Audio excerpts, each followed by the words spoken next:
जय श्री कृष्ण दर्शकों, राधे राधे। दर्शकों, कुछ न कुछ समस्या प्रत्येक व्यक्ति के जीवन में लगी रहती है और उस समस्याओं का समाधान करने के लिए हम ज्योतिष के पास जाते हैं। जो ज्योतिष में विश्वास करते हैं और ज्योतिष को मानते हैं, वो ज्योतिष से संपर्क करते हैं और जानने का प्रयास करते हैं कि आखिर समस्याओं के पीछे क्या कारण है। विशेष रूप से देखा गया है कि कुछ योग, कुछ दोष इस प्रकार के होते हैं जो कुंडली को श्रापित कर देते हैं। ग्रहण योग, कालसर्प योग की भी चर्चा की जाती है, जिससे जो भयभीत करता है, जिसका सुनते ही व्यक्ति सोचता है कि मेरा जीवन में संघर्ष बन गया है। इसी तरह एक श्रापित योग है पितृदोष। पितृदोष जिसमें हमारा कोई दोष नहीं है, लेकिन हम जिस परिवार में जन्म लिया है उस परिवार के ऊपर वो दोष बना हुआ है। और वो दोष हमारी कुंडली में इसलिए आया क्योंकि हमारे शरीर में उसका जिन्स है, उस परिवार का जिन्स खून है। और जब हम किसी खून के साथ जुड़ते हैं, किसी जिन्स के साथ जुड़ते हैं, तो वो एनवायरनमेंट, वो प्रभाव, उस परिवार का प्रभाव, उस मकान का प्रभाव जिसमें हम उस अपने परिवार के साथ रहते हैं, वो हमें प्रभावित करता है। पितृदोष केवल एक पूरे परिवार में किसी एक व्यक्ति के कुंडली में हो, ये संभव नहीं। ये दादा से पुत्र में, पिता में आता है, पिता से पुत्र में आता है और पुत्र से उसके संतान में जाता है। और घर में जितनी भी संतानें हैं जो उस परिवार से जुड़ी हुई, उस गोत्र से जुड़ी हुई हैं, उन सब में आता है। यहां पर मैं स्पष्ट कर देता हूं, घर की जो बाहर से सदस्य आए हुए हैं, बहुएं जिसको कहते हैं, उनकी कुंडली में ये हो, ये जरूरी नहीं है, क्योंकि वो किसी और परिवार से जुड़कर आए हैं। उसमें उस परिवार का जिन्स है, तो उस परिवार में वो पितृदोष हो, ये जरूरी नहीं है। लेकिन हमारे परिवार में है तो उसका प्रभाव उन लोगों को भी कई बार झेलना पड़ जाता है, लेकिन विशेष रूप से उन पर इसका प्रभाव कम होता है। लेकिन जो खून से जुड़े हुए रिश्ते हैं, चाहे हमारी बहन ही क्यों ना हो, वो उसकी शादी होकर किसी दूसरे परिवार में जाए, लेकिन वो हमारे परिवार से जुड़ी हुई है, तो उसमें भी पितृदोष आ सकता है। पितृदोष होता क्या है? परिवार में कई बार दुर्घटना हो जाती है, कुछ लोग असमय ही मृत्यु को प्राप्त हो जाते हैं। कोई ना कोई जवान आदमी, बच्चा, स्त्री, सुहागन, कोई ना कोई ऐसा सदस्य जो असमय काल से ग्रसित हो गया, मृत्यु को प्राप्त हो जाता है और उसकी आत्मा मुक्ति चाहती है। मुक्ति चाहती है उस योनि से जो असमय उसे प्राप्त हुई है। मुक्ति चाहती है उन वासनाओं से, उन इच्छाओं से जो उसे जिसकी पूर्ति वो नहीं कर पाई। उसकी इच्छा थी कि इस परिवार में रहकर, इस परिवार से जुड़कर वो अपने सुखों को प्राप्त करे, लेकिन असमय उसकी मृत्यु हो जाती, तो उसका जो इच्छा है वो उसके परिवार के सदस्य, अपने पुत्र के साथ, पति के साथ, पुत्री के साथ या पोते के साथ, किसी न किसी के साथ उसका एक जुड़ाव रहता है और वो जुड़ाव उसे उस योनि से मुक्त नहीं होने देता, देह छोड़ देता है, लेकिन वो आत्मा बनकर भटक रहा है प्रेत योनि में या किसी और योनि में। उसका भटकाव है और वो मुक्ति चाहता है उन परिवार के सदस्यों के द्वारा।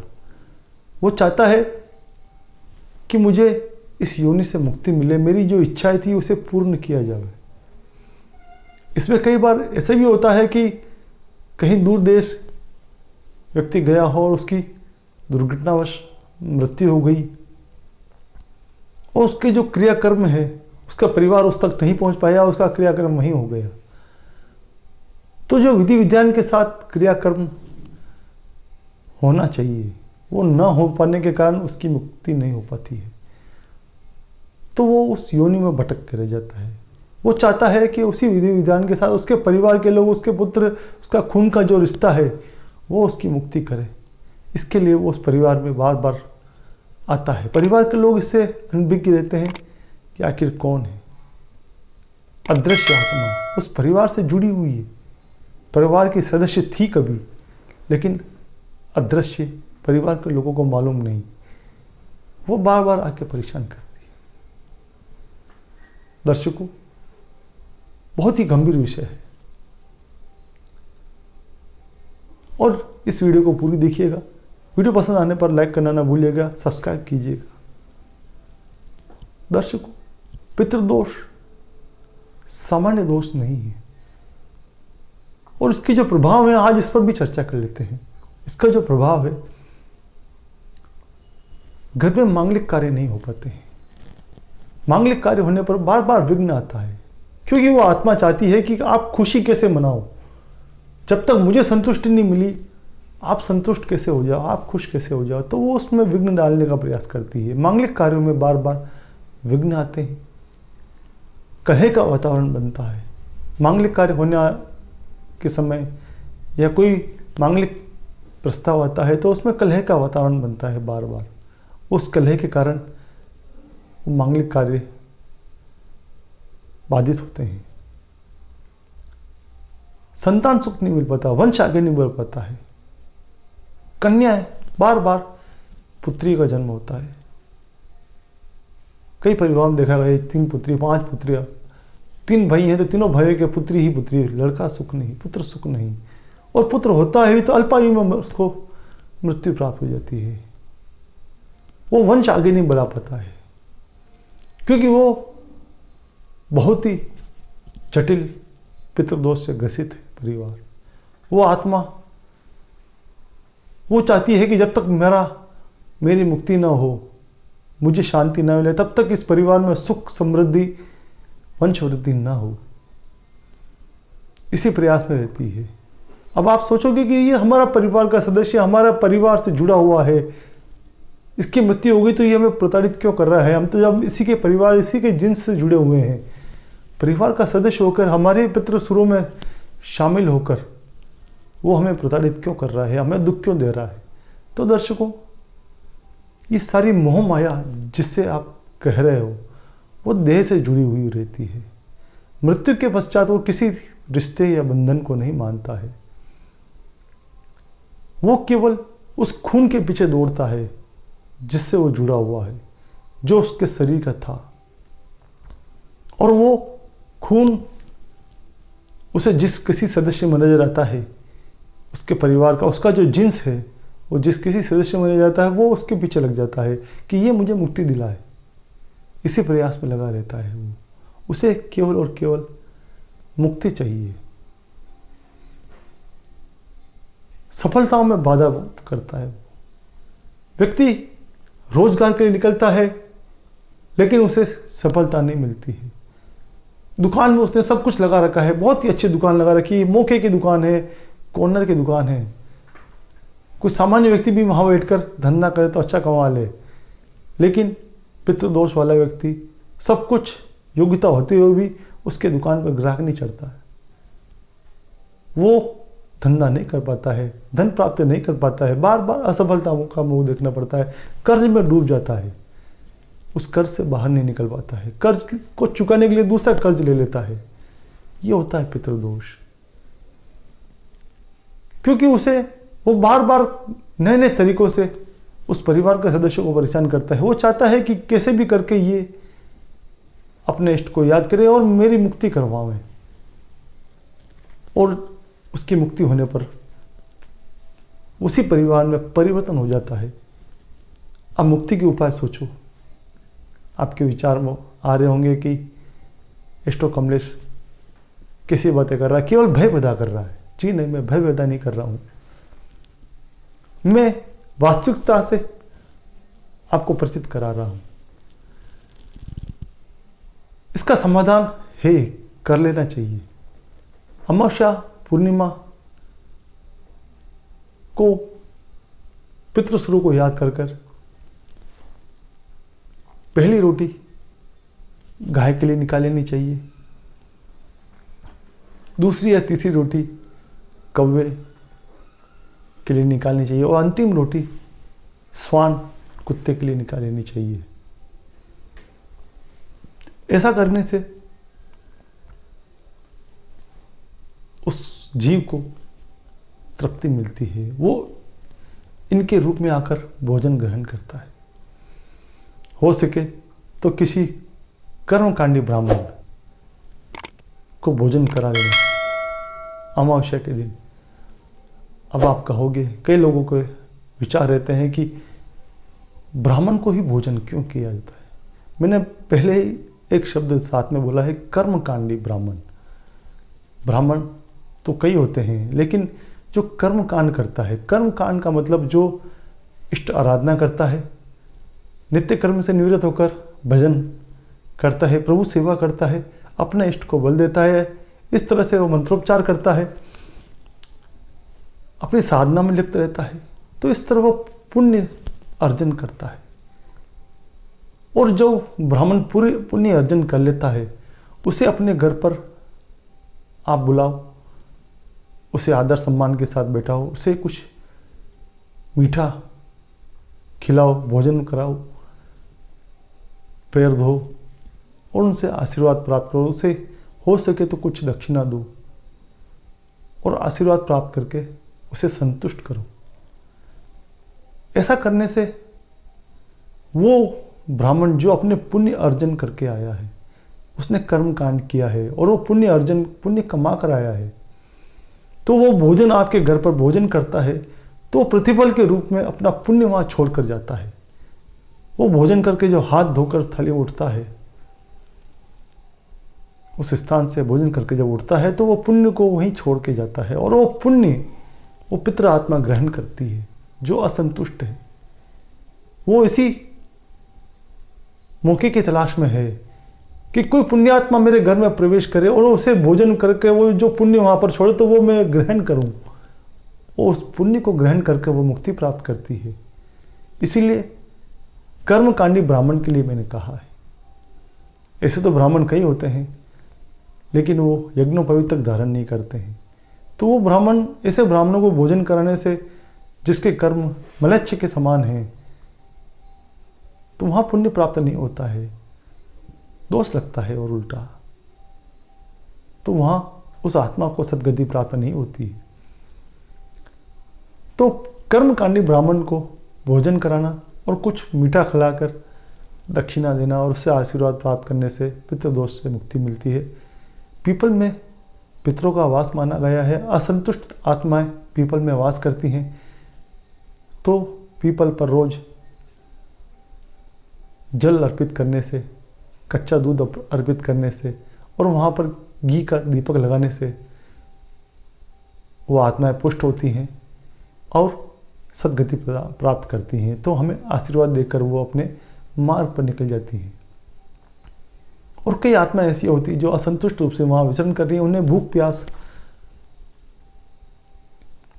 प्यास का मतलब ये नहीं कि वो भोजन ग्रहण करती हैं, वो केवल भाव की भूखी हैं। आप वहाँ पर जाकर शुद्ध जल अर्पित करते हैं तो वो उन्हें प्राप्त होता है, तो वे संतुष्ट होती हैं और आशीर्वाद देती हैं। पीपल पर की सेवा करनी चाहिए, पीपल को काटना नहीं चाहिए, उसे पुष्ट करने की कोशिश करनी चाहिए ताकि वो आत्माएं संतुष्ट हो सकें। इस तरह पितृ दोष का निवारण होता है। और मैं बताऊं आपको, गजेंद्र मोक्ष। गजेंद्र मोक्ष एक ऐसा पाठ है, स्तुति है, जो गजेंद्र के द्वारा भगवान विष्णु की गई। अब इसका महत्व भी हम समझ लें। गजेंद्र ने भगवान विष्णु की स्तुति कब की? वो पहले अपने परिवार को, जब मगर ने उसका पांव पकड़ लिया, वो अपने पूरे कुनबे के साथ विचरण कर रहा था। बहुत अभिमानी, बहुत घमंड, राजा समझता अपने आप को, पूरे कुनबे का।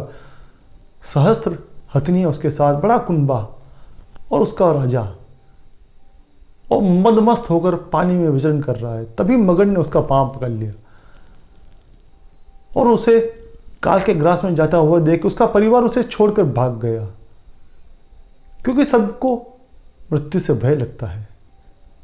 जो उसकी हथनियां उसके साथ थी, उसका पूरा कुनबा जिस पर वो उसे अभिमान था, सभी उसे छोड़कर चला गया और वो उस काल के ग्रास में फंस गया।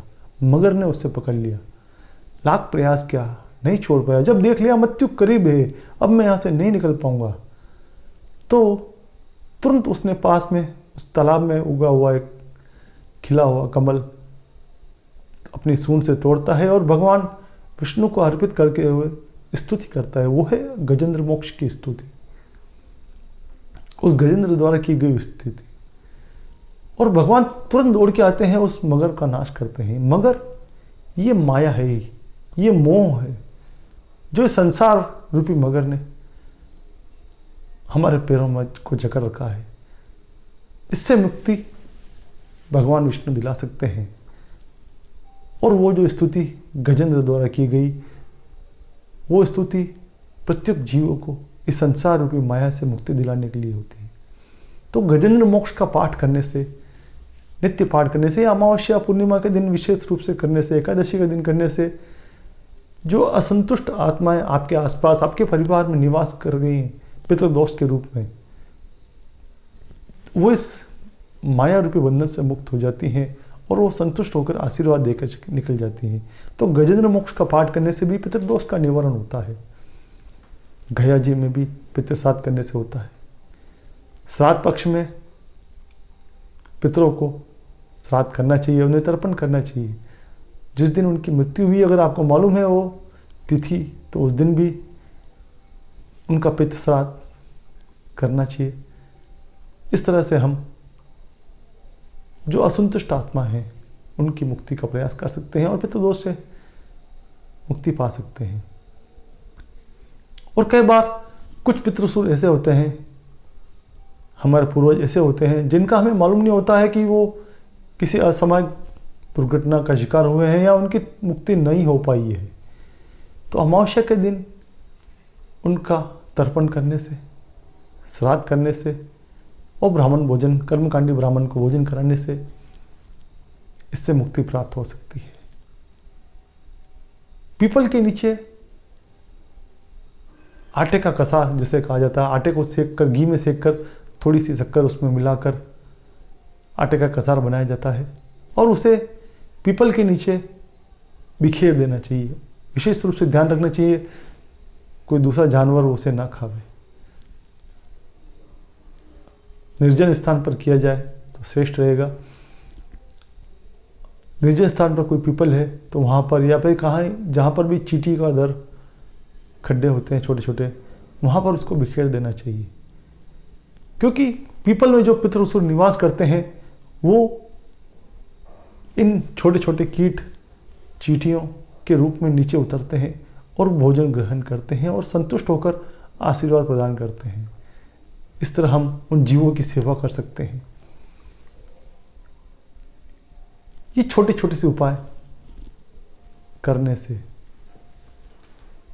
इस संसार रूपी जो असंतुष्ट जीव इसमें भटक रहे हैं उनमें उनको मुक्ति प्राप्त होती है, संतुष्ट होते हैं और आशीर्वाद प्रदान करते हैं। और ये जो भयावह पितृदोष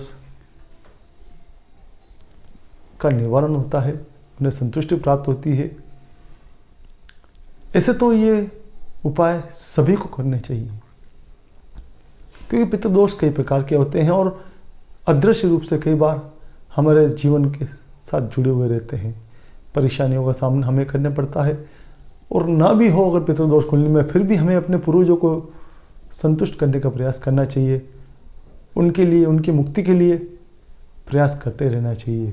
तो ऐसे प्रयास करने से उन्हें मुक्ति प्राप्त होती है। सद्कर्म करने से, अगर आपके परिवार में आपके पुत्र या आपके पोते या परिवार के सदस्य किसी गलत कार्य, किसी गलत मार्ग की ओर निकल जाते हैं, पाप कर्म करते हैं, दुष्ट कर्म करते हैं, नशा करते हैं, वेश्यागमन करते हैं या फिर किसी की बद्दुआ लेते हैं, तो वो कर्म उस परिवार के साथ जुड़ जाता है और वो कर्म उनके पितृसुरों को भी हानि पहुंचाता है। जो उनको सद्गति चाहिए उसमें भी वो बाधा उत्पन्न करता है। तो अच्छे कर्म करने से, धर्म के मार्ग पर चलने से, सत्कर्म करने से पितृदोष से निवारण होता है और आपका परिवार सुख समृद्धि की ओर बढ़ता है, वंश वृद्धि होती है, सुख शांति आती है, धन अर्जन होता है। दर्शकों, इस बात का विशेष रूप से ध्यान करना है। पितृदोष से भय नहीं करना है। पितृदोष है तो अच्छे कर्म करके, अच्छे मार्ग पर चल के, अच्छे विचारों के साथ परिवार में रहने से पितृदोष का निवारण हो जाता है।